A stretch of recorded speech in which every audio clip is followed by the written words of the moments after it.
welcome back. This is Ashley Nicole, and this week I am doing another pregnancy video. This week I decided I want to share more about what it's like to be pregnant, right? And if you're a guy, you may not care to watch this. Oh well, I want to share it. It's a video that I've seen other people do, and I thought I wanted to share my top 10 things you did not know about being pregnant. And these are just specific to me. Of course, some other women have gone through them, but let's get right to it. They're not in order of any importance. I just kind of wrote them down on the list. I got my iPad here so I can make sure I remember what exactly I, have been going through. And this might be some TMI, so it is what it is. This is my channel, what I want to share. So this is right to it. Number one, and everybody's heard of this one, gassiness. It's definitely a lot more gas that you go through as you're pregnant. And my husband can attest to this. Burping, passing gas. It just happens. It's uncontrollable.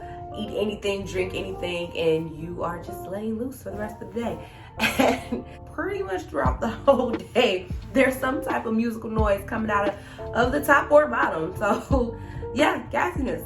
That's number one. Number two, let me keep this listed up. Don't judge me, y'all. I don't know if it's definitely different symptoms I noticed that I have with having a girl and a boy. And that's why I really thought I was having a boy, because I feel like this happened with my son. Body odors. Yes, body odors happen. Your hormones are changing. Can't talk. And sometimes, and I Googled this, some things just change. pH levels change. Me, I have to make sure I put on extra deodorant, and often it does not last throughout the day. Yeah, girl be musty sometimes. Be real honest about it. I don't know what it is. I haven't been called out for it yet, so I don't think anybody would. I would hope a true friend or a family member would be like, girl, you okay right now. But body odor is a thing. Number three, and I hate this one. I swear it happens, boy or girl. I've been pregnant 3 times now. And body acne. I always get, it's terrible, y'all. It's just scarred up. I always get it only right here. I don't understand what it is. So I kind of want to make sure I keep like a crew neck on, no V-necks. Not over here, not to this baby passes. But yeah, it's the strangest thing. It happens first trimester, like clockwork, every pregnancy. The first time I was like, oh, maybe it's something I'm doing. But then it happened again, the second one, and it happened this third one. So I don't know why. And it's only right here. I don't get no acne anywhere else. Summertime is gonna come around again. By the time I have her, it'll be midsummer. It's gonna be May, so I'm not gonna go, too crazy to get rid of it. But next summer, 2022, yeah, that's gonna be taken care of. So that's number what? Number 3. So I've shared so far embarrassing parts of me in this pregnancy as gassiness, body odor, body acne. It's not fun. It's not fun being pregnant, at least for me. Number 4, and I know other women have gone through this. I truly hate this because I was something that nobody warned me about when my first one barely came. Nobody warned me about it. Your feet spread. I've heard of noses spreading. I've heard of hip spreading. I've had that too. My hips spreaded too. I've always had hips, but I've heard of those things spreading on women. But your feet, oh my God, my feet have spread. Each pregnancy, I used to wear a 7.5, 7 if it was a good shoe, depending on who made the shoe. But now I'm in an 8.5, just to be comfortable. But when you can't fit your cute shoes that you like, okay, I'm gonna get back in those when I have a baby, and then you put your foot in there and you can't fit them. Just tears, just sad. That's the devil. I don't know. I don't care what anybody says. That's the devil. All right, so number 5, and this makes sense because you're losing space there. But I get fuller faster. If you know me, my friends can tell you when we go out to eat, I'm the first one that's full, even without being pregnant. I'm always the first one that's full. Don't ever tag me in for no challenges of how much you can eat, like at a restaurant where they give you like 40 ounces of steak. If you finish it, you get it for free. Don't tag me in because we will lose. I get full off a bowl of cereal and I'm like full for the rest of the day. And like my mind like, girl, you still need to eat something. And I do because I gotta get some nutrients in for the baby. But I will be so full. And piggybacking off of that, number 6. And yes, women have done this. This is not uncommon. Your taste bud change. But I'm not craving anything weird like dirt, wood chips, paint, nothing like that. It's still all food, edible products that I'm craving. But like things that I didn't know I would stop craving, like I have a sweet tooth. I love sweets. And one of the things that I don't get it often, but if I go by this place, this fast food spot, I want it. And what is it? Taco Bell. They have the cinnamon twist. And just me personally, I love those. If I'm going to Taco Bell, I give me 2 of them little plain tacos, whatever, they ain't nothing. But I'm gonna get them cinnamon twists.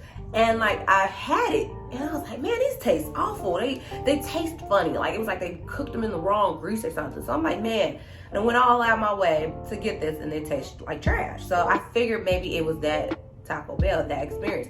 Went back 2 more times on different occasions, different locations, and they just taste like trash to me. Really don't have a taste for anything right now. I usually love seafood. I haven't really craved that. The only thing I've really been wanting to eat is like Mexican.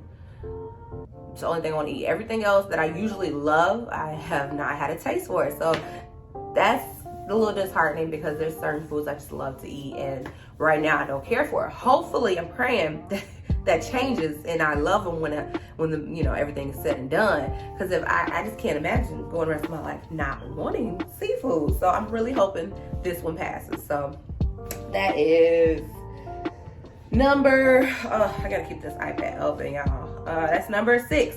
Number 7. Now this is a funny one. Vivid dreams. And I think this is a common pregnancy thing like that happens for women in pregnancy too, is vivid dreams. Like I already dream in color. I didn't even know some people don't dream in color. I just thought that was just automatic, but I already dream in color. But when I say my dreams have been like Tyler Perry movies, they are like, they have a plot to them. They are scandalous. Like every night something crazy is happening in my dream, and I remember them every morning when I wake up. You know how you kind of wake up and you kind of forget details real fast? No. When I wake up, I'm telling my husband, like, man, this happened in this dream. You did this. I was ready to kill you. Or like something just crazy like that.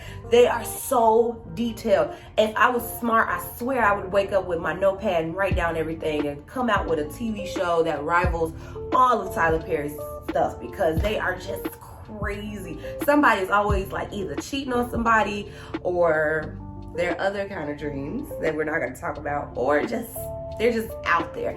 And I guess that's all women. I don't know what the explanation is behind that, but vivid dreams, so much detail, so much color, so much just drama that happens in them is just hilarious. And number 8 is very sad to me. This really is hurting my heart right now. And if you saw my other video, or I don't know if I'm gonna post it yet, which one I'm gonna post, probably the wig video. So if you're looking at this one, I had an incident where I burnt my hair with a candle, burnt a chunk of hair out. But before that even happened, I was already kind of going through it, because I had noticed, and women, you may notice this too, especially natural girls, the curl patterns change.